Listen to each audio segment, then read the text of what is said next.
Being developed by StoneLab Games, EthrA is an open-world, sandboxy action RPG that seems to take a lot of cues from games like Outward, Skyrim, and, dare I say it, Cube World.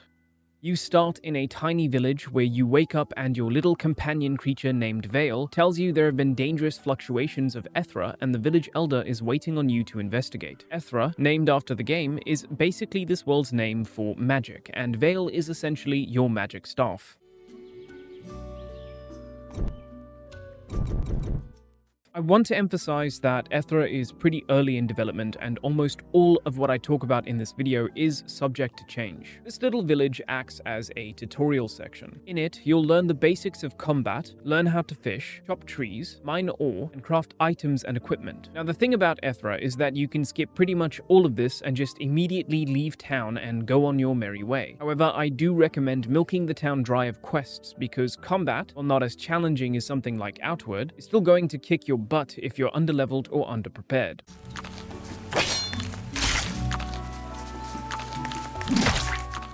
Now the first thing I noticed was that the only quests that are actually tracked with map markers are your main quests. All of your side quests and guild quests will be tracked in your diary with information about where to go, but you still have to do a bit of searching to get them done. Stand up.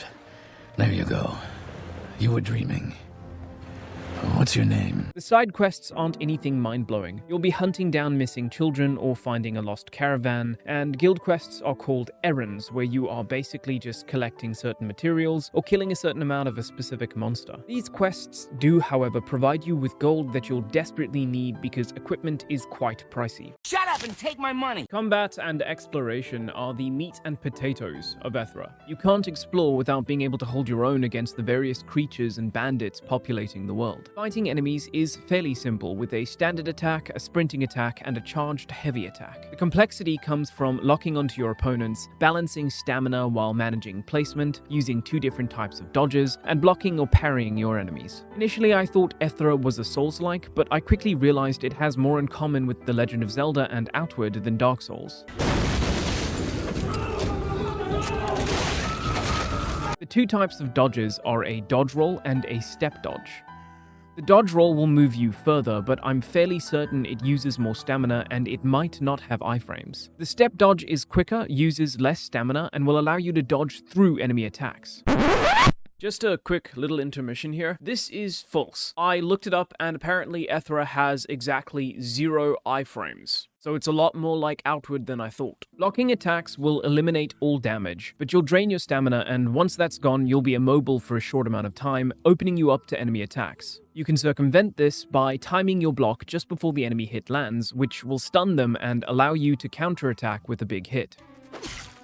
I found this ever so slightly unreliable because sometimes I would think that I landed it on time, but I was just a fraction of a second too early. I also found that sometimes when parrying an enemy attack, they would move back just a bit too far to initiate a counterattack. I would have to either leave that enemy stunned and focus on a different enemy, or move in closer to the stunned enemy. This was fine for the most part because the stun lasted for quite a while. I found that combat does actually have some variety. There are about 4 weapon types in the playtest so far, and you can have 2 weapon sets equipped that can be swapped to on the fly by pressing down on the D-pad. There are one-handed swords, two-handed swords, one-handed spears, and bows, along with various shields. Aside from the bows that you use either by locking on and firing or aiming and firing, all of the weapons have their own attack patterns. Spears focus on medium-range jabs. Two-handed swords have wide sweeping arcs to deal with crowds, and one-handed swords are closer range but have faster, smaller sweeps. On top of all of that, you have 4 different spells that you can cast with the help of Vale, the little guy on your back. Both in and out of combat, you can cast a medium-sized fireball, small low-damage rapid-fire magic missiles, a haste spell that increases your movement speed, and a weapon enchantment spell that increases your damage. You can also tell Vale to hop off your back to position himself and even tell him to auto-attack or auto-buff you. I never really did that though, as I preferred to use him like Grimoire Vice from Nier.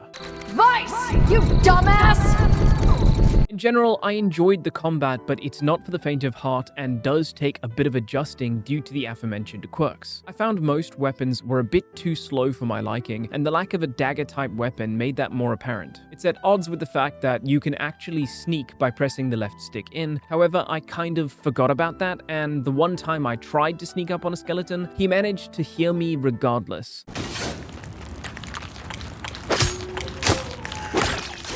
would like to see more weapon variety in the full game. Swords and greatswords are popular in fantasy, but even Outward had axes, maces, and halberds. On top of that, and this might just be personal preference or wishful thinking, I'd like to see more enemy weaknesses in combat. It's touched on briefly when the priestess tells you that the skeletons are weak to magic and normal physical damage isn't as effective. I love that kind of thing, and I'd like to see it expanded on just a bit. Stuff like blunt weapons being more effective against blocking or heavily armored enemies, or slimes being weak to fire but not ice. Nothing too complex, but I feel like it would fit the game and give you a real reason to swap weapons in combat, rather than just choosing between a slow weapon or a not as slow one. The bows also need work. There was only one type of arrow, and free aiming in general just felt bad. You have a small dot reticle that pops up just above your character when free aiming either the bow or magic, but it's not really lined up correctly, so your shots never really go where you want them to, and in one specific case, the arrows shot directly up instead of towards the target I was aiming at.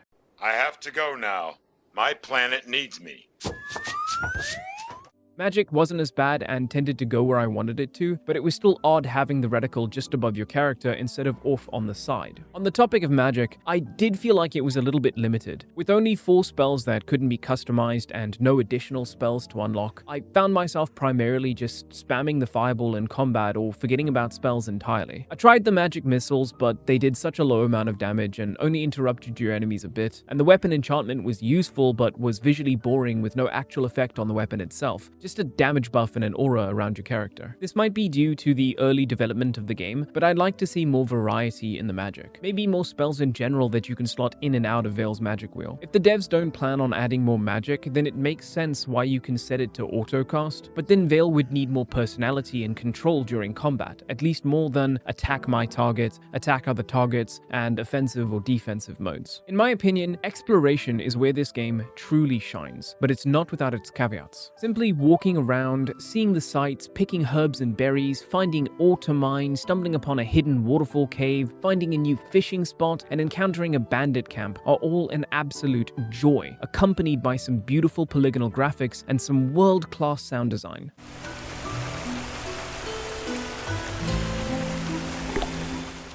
If you somehow get tired of listening to the soundtrack on your travels, feel free to turn the music down and enjoy the calming sounds of nature. Birds chirping, rivers running, the wind blowing through the trees, and the pitter-patter of your little traveler feet stepping on grass or dirt roads.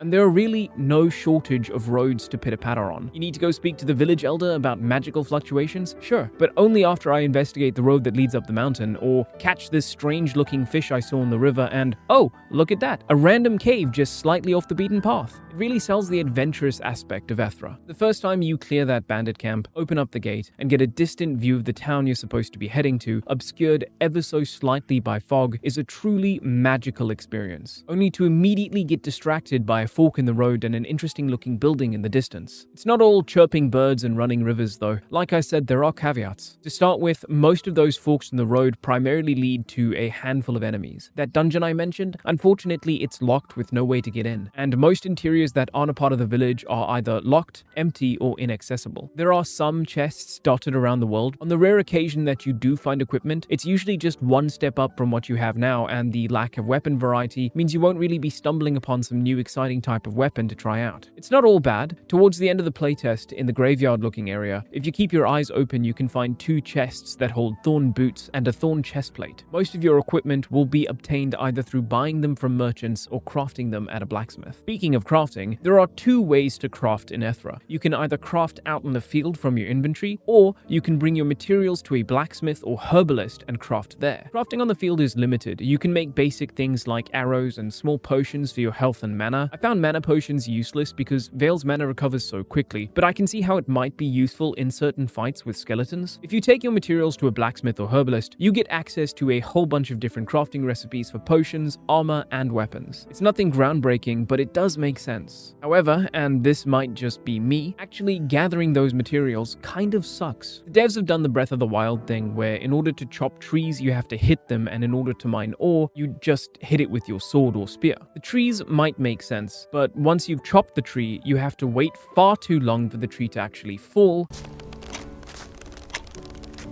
so you can chop it a second time into 2 logs, and then chop those 2 logs a third time into stacks of wood. This process became a slog quickly, and manually aiming your weapon to hit the tree or log was annoying. I recommend making the tree hitbox bigger and making the tree fall faster, or just forego the whole thing and make the tree log turn into a stack of wood the second it hits the ground. On the mining side of things, I feel like it's just dumb that I have to whack the ore deposit with my sword to mine it. At least Breath of the Wild had heavy weapons to make the mining process faster. Here, you don't even have that, and the greatsword mined at the same speed that the normal speed mined.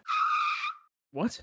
Here, you don't even have that, and the greatsword mined at the same speed that the normal sword did. Personally, I think they should take the Dragon's Dogma route with this and make us carry around a pickaxe, and if you don't have one, you'd have to remember where the deposit is and come back with one.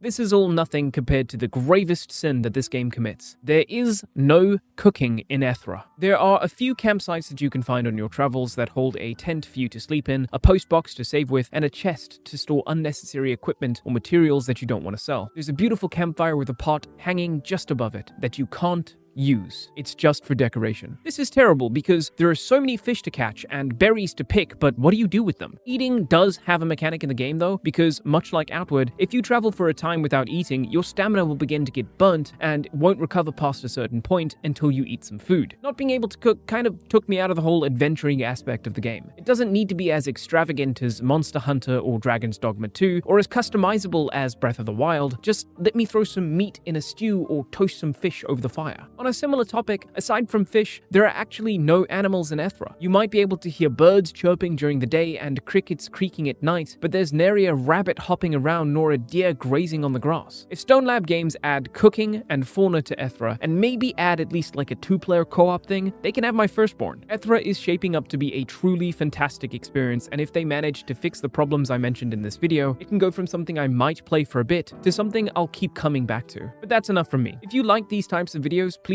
feel free to subscribe, and liking the video will help out a lot. If you've played the EthrA playtest or have been tracking the development on Twitter, what do you think of it so far? Do we have the next Outward here, or is it too early to tell? What did you think of the magic system? And what additional mechanics do you think would suit the game? Leave your thoughts in a comment, I want to hear it all. As usual, I'll leave the developers' various social medias and websites in the description below, along with the link to the Steam page for the game. Check them out if you like what you see, give the game a wishlist, or apply for the playtest yourself.